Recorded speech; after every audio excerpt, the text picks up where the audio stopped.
have an unidentified flying object.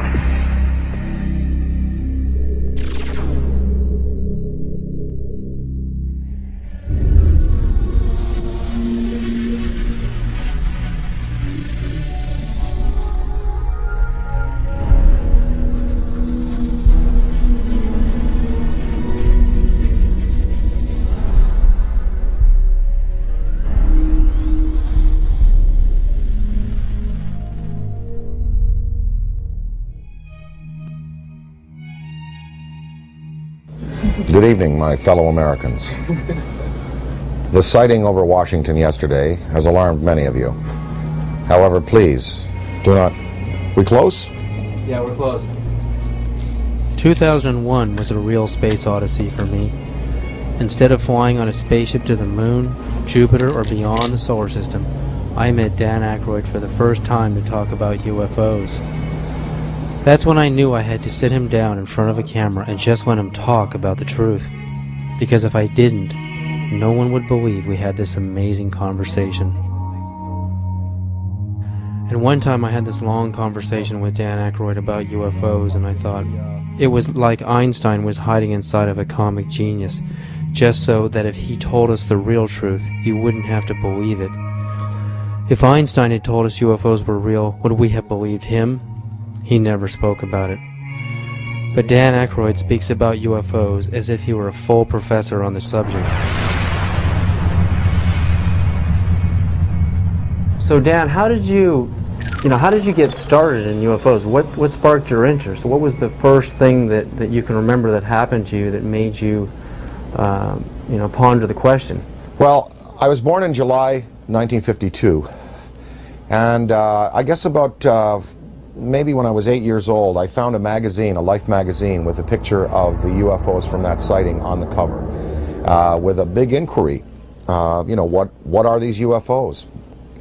And so that kind of started it as a kid, and I asked my parents about it, and they actually couldn't tell me what they were because they didn't know. They knew there was some mystery there. Then I saw The Day the Earth Stood Still as a kid, and that was a film that directly related to maybe some of the motives for visitations from other planets. And it certainly seems accurate today if you look at the way mankind in the last 100 years has basically started to turn this planet into a cinder.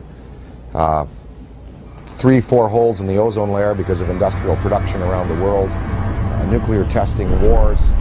I'm just sure, just in theory, if there were another species in the universe monitoring us or near us, they would be very interested in what we're doing to this planet, to this planet's atmosphere, and to possibly neighboring bodies. So there would be a concern there.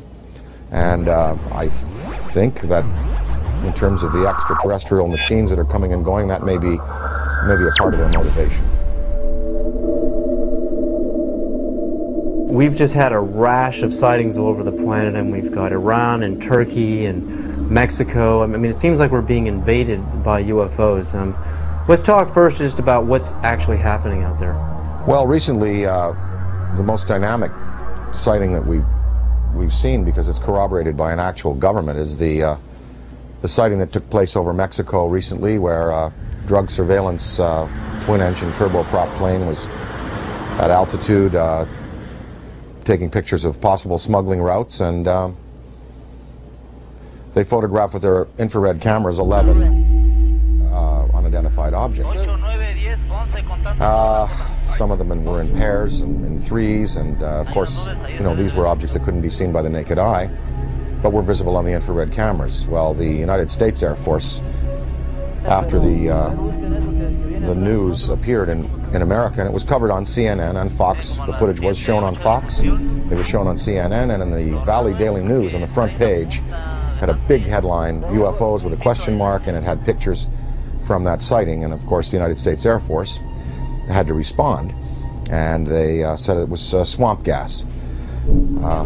So I don't know whether swamp gas is not visible to the naked eye and visible on infrared, whether it comes in multiple balls, whether swamp gas is capable of doing a complete circuit around an aircraft and then taking off at high speed and right angles into the sky. If it is, then maybe it was swamp gas. But somehow this seems to be a legitimate one, because the Mexican government decided we want to release this to the world. And this follows on the heels of the Belgian general who revealed some F-15 footage years ago of his Air Force planes chasing objects that were exceeding them in speed by twice again what his planes were going at.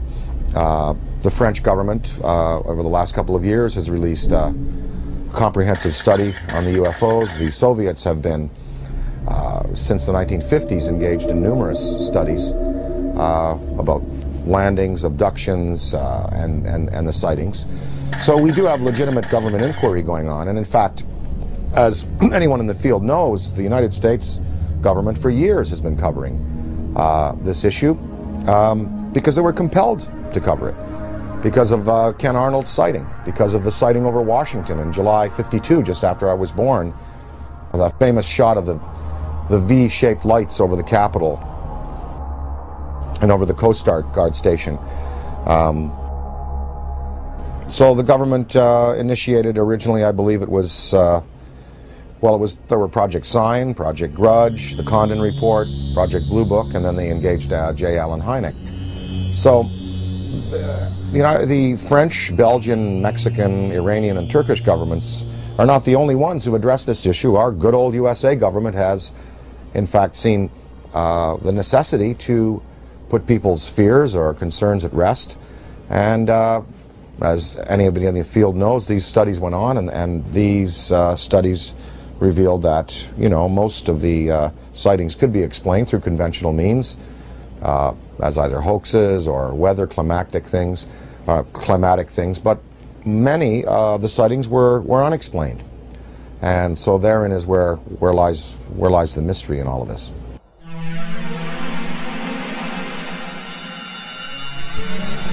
Dan, what do you think is the significance of UFO technology? I mean, obviously these guys, the extraterrestrials, can come from one star system to another and visit Earth. I mean, recent headlines on CNN are talking about, and BBC, that we're going to run out of oil in 2026. We've got to get on to a better technology. I mean, to be able to go from another star system to Earth, obviously they have the answer. Well, the presence of these obviously intelligently controlled machines tells us that we are dealing with beings who have anywhere from 1,000 to 1 million to 10 million to 1 billion years advancement in technology on us. So you've got to figure that look what happened in the last 100 years. We have the Wright brothers at the turn of the century taking off in basically a fabric and wood aircraft. By 1969 we have lunar expeditions. In the year 2004 we have massive airplanes being built out of alloys and graphite, and this big ship that Airbus is building, the new Boeing plane. So in 100 years, from fabric and wood, we've come to, advanced metallurgy, fuel use, and propulsion in just 100 years. Imagine what a culture could accomplish in 1,000 years, or 10,000 years, or 1 million years, or 1 billion years. It's not inconceivable that you have intelligently manufactured and controlled machines that can not only traverse great distances in space by mastering gravity and the time-space continuum, but also the interdimensional travel that might be possible. Many theories now purport that there were not only 4 dimensions at the creation of the entire multiverse 14 billion years ago at the time of the Big Bang. There were 11, maybe as many as 21 dimensions. So some of these beings may be coming from an extra-dimensional place. I mean, and what it says is that these technologies have been harnessed, and that it's possible to use other fuels that don't rely just on simple combustion. And there are many theories. I mean, some theories are that the military already knows about these forms of propulsion and lighter than air vehicles, or metals that can be vibrated to a certain point where they become they become light waves, photons. But they're not telling us. They're not going to reveal that, obviously, to us, and we just have to keep the search going. So I think that it's incumbent on us as a race on this planet to begin to find alternatives to the fossil fuels, but we're just not doing it fast enough. It's probably been the greatest and most successful company